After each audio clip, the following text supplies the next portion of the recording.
watching the station covering all of the DMV. This is DC News Now. Good afternoon, and thank you for joining us for the news at noon. I'm Shanika Grimshaw in for Mark Hall.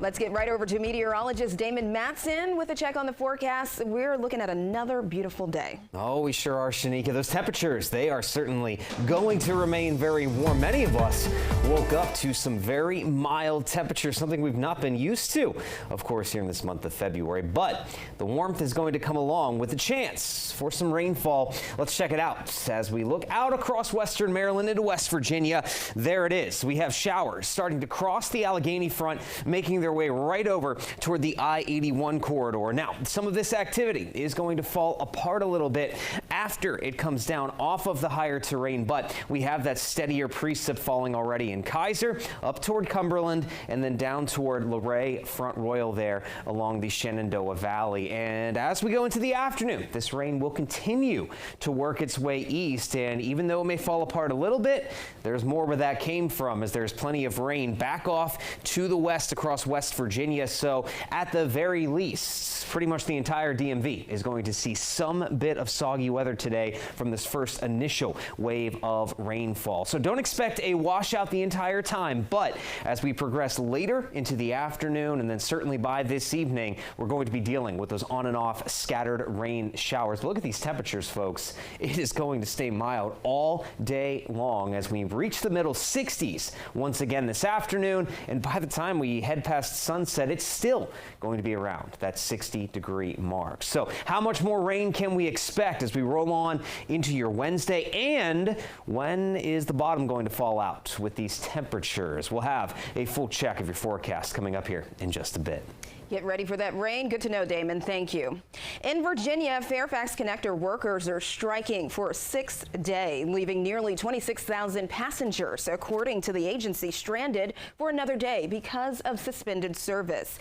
Now, negotiations between the union and its contractor Transdev failed yesterday. Members of the transit union are accusing Transdev of unfair labor practices, claiming they've been negotiating with Transdev since last year. Workers also say they've been working under expired contracts since December.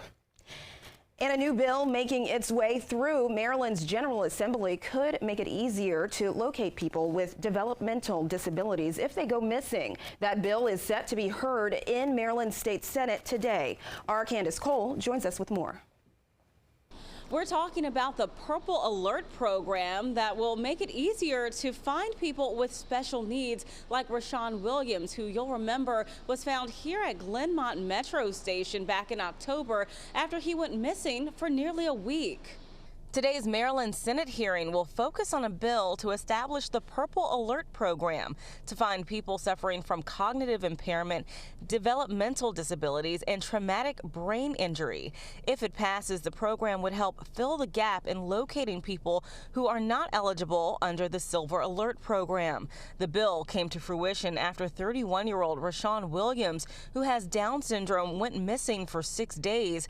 As we reported, Williams took off from his day program in Montgomery County and hopped on the R2 Metro bus, which has a route spanning from Burtonsville to Fort Totten in D.C. Williams was eventually found safe at Glenmont Metro Station after nearly a week with no food or water. Williams' family says if something like the Purple Alert program had already been in place, it would have made locating their loved one much easier. Williams' father is set to testify during today's hearing at 1 o'clock. He says he's testifying to ensure no other family has to endure the same trauma they dealt with to find their son. I'm just praying, hoping and wishing that the Maryland lawmakers open their eyes and see that the Amber and the Silver Alert fails individuals who can't speak for themselves. The Purple Alert can be their voice. If this piece of legislation passes the Maryland General Assembly, it will go into effect on October 1st. Reporting from Montgomery County, Candace Cole, DC News Now. All right, thank you, Candace. Your time now is 12:04. New at noon, Councilmember White just wrapped up a press conference announcing the expansion of vocational education in D.C. and increasing mentorship to grow the ranks of caring adults guiding D.C.'s young people. White is calling it Safer Today, Safer Tomorrow. Reportedly, White has convened with D.C. youth to hear the problems they face. White says young people need money and opportunity as well as trusted adults to provide guidance. The press conference announcing Safer Today, Safer Tomorrow was held at the Wilson Building in Northwest. According to White, he continues to put forward solutions to respond to and recover from crime in the district. And in October, Councilmember White introduced the whole government response to the Crime Act, which focused on crime response. And police say a missing Falls Church couple is likely dead after their boat was seized in the Caribbean. The Royal Grenada Police Force says escaped prisoners took over the boat and likely tossed the bodies of Ralph Hendry and Kathy Brandel into the sea. Now, the couple was last seen on their boat on February 18th. Doing your best to enjoy yourself, but also just keep that safety in mind, and then have that safety stripped away.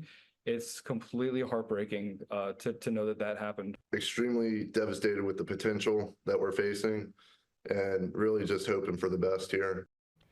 The brothers say they're staying in Grenada until they find out more about what happened to their parents.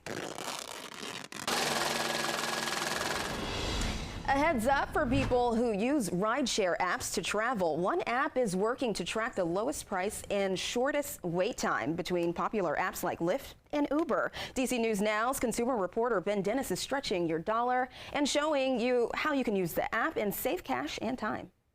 The app is called Obi. It's tracking in real-time data from those providers like Uber and Lyft, letting you know right now what the price for a ride would be, also how long the wait time would be, and allowing you to adjust the car that you need. And just like any other app, there are some concessions when it comes to data and privacy. We're letting you know about them all. Headed home from work or a night out on the town, how much you pay to get there is top of mind when grabbing taxis and ride shares. If an Uber is super expensive, I'll check Lyft to see if it's significantly cheaper. Never knowing what the price is going to be. Rather than jumping between the two, one app tracks prices on Lyft and Uber, and in real time. It's called Obi. Now it's time to call a ride. Open the app, select where you want to go after your Uber and Lyft accounts are linked, and right away, different types of Lyft and Ubers available, the wait times, the pricing, it's all right there on your screen. At that point, Obi is going to send you to Uber and Lyft for your purchase on their app. That would definitely appeal to me. One more thing, don't forget to buckle up. The goal is to save money, and I need to get to where I need to get to as soon as I possibly can. Obi also lets riders adjust the number of passengers, if there's a child car seat available, and whether a car is pet friendly. Though the app is free, what are users giving up? Their privacy policy reflects many apps. They collect cookies and some personal data for uses like authentication to marketing and promotions. But you can opt out of this data collection in privacy settings. I'd only have to open one app. Meantime, rideshare users like Denise Odell say the app offers time and money saved on rideshares. I use it to go to doctor's appointments or appointments downtown. $20 to park in a garage versus $10. Take note that the pricing and the projected wait times, they are adjusted frequently, refreshing in real time. So the first price you see, it's unlikely to be the last one that you're offered. In the newsroom, Ben Dennis, back to you.